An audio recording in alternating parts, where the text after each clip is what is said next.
बिन मांगे मोती मिले, मांगे मिले न चून। ओम साई राम मित्रों, आज का जो मेरा ब्लॉग है होली स्पेशल ब्लॉग, और इस होली में हम लोगों को साईं बाबा के सामने एक संकल्प लेकर के इस होली को मनाना है कि हमारे अंदर जो बुराई है वो इस होलिका में जिस तरह से बुराई का दहन कर दिया जाता है, जला दिया जाता है, उसी प्रकार हमारे अंदर जो व्यसन है, दो दुर्गुण हैं, उनको हम जला करके और नए उत्सव के रूप में जिस प्रकार से गुलाल लगा देने से हमारा चेहरा, हमारा मस्तक एक अलग आभामंडल बिखेरता है और एक अलग लालिमा में हम लाल हो जाते हैं, उसी प्रकार हमको साईं रंग में रंग जाना है और गुरु तत्व की प्रधानता की तरफ आगे बढ़ना है। और जिस दिन हम लोग गुरु तत्व को अपने शरीर में धारण करेंगे, उस दिन मैं संकल्प के साथ आपसे कहता हूँ कि निश्चित रूप से साईं बाबा आपके अंदर जो व्यसन है, जो दुर्गुण है, आप एक कदम बढ़ाओगे, उसको ख़त्म करने के लिए साईं बाबा आपको 100 कदम आगे ले जाएंगे। और इस जो होली है, इसमें जो संकल्प होना चाहिए, वो संकल्प जब आप लेंगे तो विकल्प अपने आप आपके लिए खुल जाएंगे, तैयार हो जाएंगे।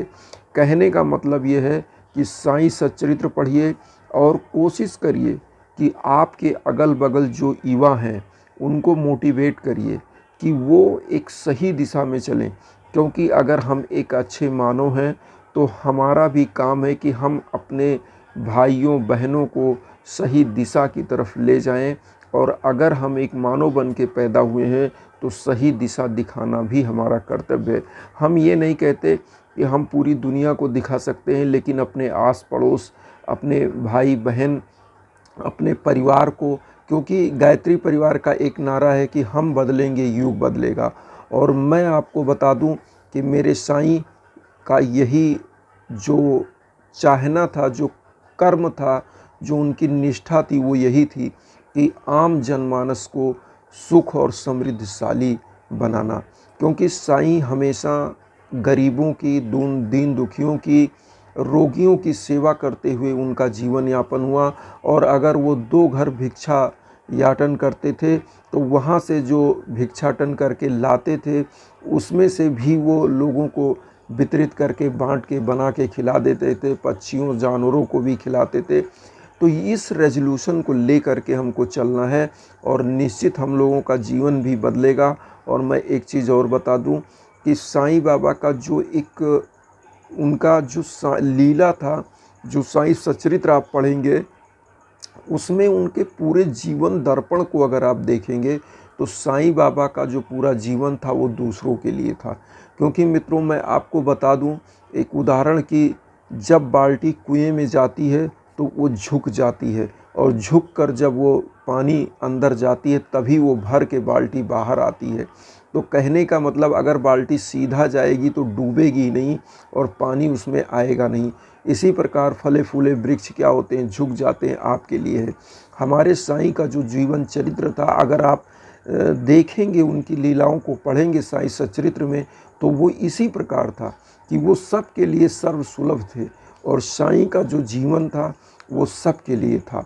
और मैं यही कहना चाहूँगा कि हम सभी लोगों का ये रेजोल्यूशन होना चाहिए कि हम जहाँ भी रहें अपने भाई बहन, माता पिता की सेवा जहाँ तक हो सके हम करें।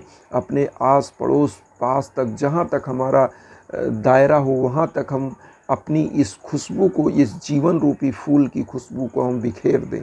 और ये चीज़ जिस दिन हम करेंगे तो साईं बाबा के बताए मार्ग पर निश्चित रूप से हम लोग चल रहे हैं, ये मान लेंगे। क्योंकि जब आप अपने लिए जी रहे हैं तो कोई मतलब नहीं है, अपने लिए तो जानवर भी जीता है। हम मानो इसलिए पैदा हुए हैं कि हम दूसरों के लिए भी कुछ करें। और दूसरों के लिए करने का मतलब ये नहीं होता कि हम किसी को पैरासाइक बना दें, अपने डिपेंडेंट बना दें। हम उसका मार्गदर्शन करें। हम ये नहीं कहते कि आप गरीबों का हेल्प ना करिए। आप अगर वो निरीह है, निर्धन है, तो हेल्प ज़रूर करिए, लेकिन कोशिश करिए कि उसको कुछ ऐसा रोज़गार दिलाने का काम करिए कि उसको भिक्षाटन के जो रूप में काम कर रहा है वो बंद हो जाए और वो व्यक्ति कुछ ना कुछ रोज़गार पकड़ ले। मैं आपको बताऊं मित्रों, मेरे यहाँ इसी प्रकार से एक आदमी आता था भिक्षाटन के लिए, वो हमेशा मांगता था। मैंने एक दिन पूछा कि भाई आप क्यों भिक्षा मांगते हो और इससे क्या लाभ है? तो उस व्यक्ति ने एक बात कहा कि सर मैं भिक्षा मांगना नहीं छोड़ सकता, क्योंकि मैं भिक्षा मांगता हूँ तो मुझे 100 जगह अगर मैं गया 2 रुपये मिल गया तो मुझे 200 रुपये 300 रुपये मिल जाते हैं, और एक दिन में अगर मैं 1000 आदमी से मिल लिया तो 1 रुपये जोड़िए तो मैं 1000 रुपये पा गया। तो ये क्या है, उसकी मानसिकता बन गई है कि मुझे काम नहीं करना है और आप लोग इस तरह से दोगे तो मेरा भरण पोषण होगा। मैं ये नहीं कहता आप मत दीजिए, लेकिन जो दान होता है उसका भी यथा उचित सुपात्र होते हैं, उनको दान होना चाहिए। दान करने के लिए आप निरीहों को, गरीबों को, निर्बलों, विकलों को, जो विकलांग हैं, अंधे हैं, कोढ़ी हैं, उनको दान करिए। लेकिन मैं ये नहीं कहता कि और लोगों का, अगर मुसीबत में फंसा हुआ आदमी है उसका भी हेल्प होना चाहिए। मैं ये नहीं कहता कि आप कहीं ट्रेन में सफ़र कर रहे हो, सीट पे बैठे हो, जगह है और आप किसी को बैठने ना दें, ये भी मैं नहीं कहता, आप बैठने दीजिए, क्योंकि आप किसी को बैठाते हो तो उसके अंदर से भी एक पॉजिटिव एनर्जी निकलती है, उसी को कहते हैं आशीर्वाद। तो मैं ये नहीं कहता, लेकिन उचित और सुपात्र को ही दान होना चाहिए। और अगर ऐसा व्यक्ति आपसे मिलता है जो हट्ठा कट्टा हमारे जैसा है, तो उसको भिक्षा देने की ज़रूरत नहीं है, उसको पहले लेसन देने की ज़रूरत है कि यार आप चाहे लो तो 10 लोगों को खुद भीख दे सकते हो, आप क्यों ऐसा कर रहे हैं। तो ये चीज़ हम लोगों को एक रेजोल्यूशन लाना है। और साईं बाबा के जितने भक्त हैं, मैं उनसे ये कहूँगा कि कभी भी समाज में कहीं भी रहिए तो अपना एक अलग छाप छोड़िए और मानवता के लिए जिए हम लोग, और कोशिश किया जाए कि मिल करके पूरे भारत को एक सोने की चिड़िया जो थी वो फिर हम लोग बनाया जाए। और इसमें सबसे बड़ा चीज़ है कि आपको साईं सच्चरित्र पढ़ना पड़ेगा, क्योंकि साईं सच्चरित्र आप पढ़ेंगे तो साईं की जितनी लीलाएं हैं वो कहीं ना कहीं आपको ये मोटिवेट करेगा कि किस प्रकार उन्होंने अपना जीवन दूसरों के लिए समर्पित किया। हम ये नहीं कहते, हम लोग तो एक क्या कहते हैं कि तुच्छ प्राणी हैं, तुच्छ मानव हैं, क्योंकि हमारे साथ बीवी बच्चे भी जुड़े हैं। हम ये नहीं कहते कि हम पूरा चीज़, लेकिन अगर हम 4 रोटी हमारे परिवार में आवश्यकता है तो उस 4 रोटी में से आधी रोटी हम किसी और को भी दे सकते हैं जो परिवार के बाहर का है, जिसको नीड है। तो कहने का मतलब हम अपने परिवार को साथ लेके चलते हुए और परिवारों को अगर हम हेल्प कर सकते हैं तो इससे बड़ा कोई चीज़ नहीं है। क्योंकि मैंने देखा है मित्रों कि जब लोग इस धरा से जाते हैं तो कुछ साथ लेकर नहीं जाते, ये शरीर यहीं पर मिट्टी में दफन हो जाती है। इस पर घमंड नहीं होना चाहिए, और जो घमंड किया उससे बड़ा निरा मूर्ख कोई नहीं है। क्योंकि साईं सच्चरित्र अगर आप पढ़ते हैं तो साईं सच्चरित्र आपको ये सीख देती है कि जितना आपके पास है वो ये समझ के समझो कि जितनी आपकी आवश्यकता है उतनी आपकी है और दूसरों के लिए है। तो ये जब विचारधारा हमारी होगी तो हम लोग क्या करेंगे कि दूसरों के लिए भी जीना सीखेंगे।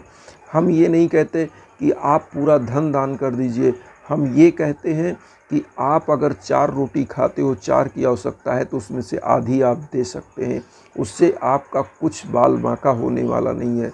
तो कहने का मतलब ये विचारधारा जब पूरे विश्व में, पूरे हमारे इंडिया में, पूरे विश्व में, आज तो पूरा ग्लोबलाइजेशन के समय में आज पूरा विश्व एक गांव हो चुका है। तो कहने का मतलब जब ये विचारधारा पूरे विश्व में आ जाएगी तो पूरे विश्व में शांति, अमन, चैन का माहौल होगा। और इसी के साथ मैं कोशिश आप लोगों से यही करूँगा कि मित्रों, मेरा ब्लॉग आप लोगों को अच्छा लगे तो आप सभी लोग जुड़िए, और आप लोग जुड़ेंगे तभी हमारी विचारधारा और आगे तक पहुंच पाएगी। क्योंकि हम ये चाहते हैं कि आपके माध्यम से, आपके कंधे पे सवार होकर के हमारी विचारधारा और जगहों तक पहुँचे, और इसमें आपका सहयोग, आपका एक भावना, मेरे साथ जुड़ना और मेरे साथ आपका रहना, ये मेरे लिए बहुत बड़ी बात है कि आप लोग मेरे साथ जुड़े हैं, मेरे साथ हैं। मैं अपने आप को धन्य मानता हूँ कि इतने साईं भक्त हैं जो मेरी विचारधाराओं को सुनते हैं, समय देते हैं, वरना मैं कुछ नहीं हूँ। मैं एक जर्रा हूँ, साईं बाबा का जो सबसे लास्ट भक्त होगा उसमें से मैं हूँ। मुझे कोई ज्ञान नहीं है। अगर कोई त्रुटि और इस तरह की चीज़ें होती हैं तो उसके लिए भी आप लोग क्षमा करिएगा और साईं बाबा के श्री चरणों में सत सत नमन करते हैं। और इसी के साथ ओम साई राम।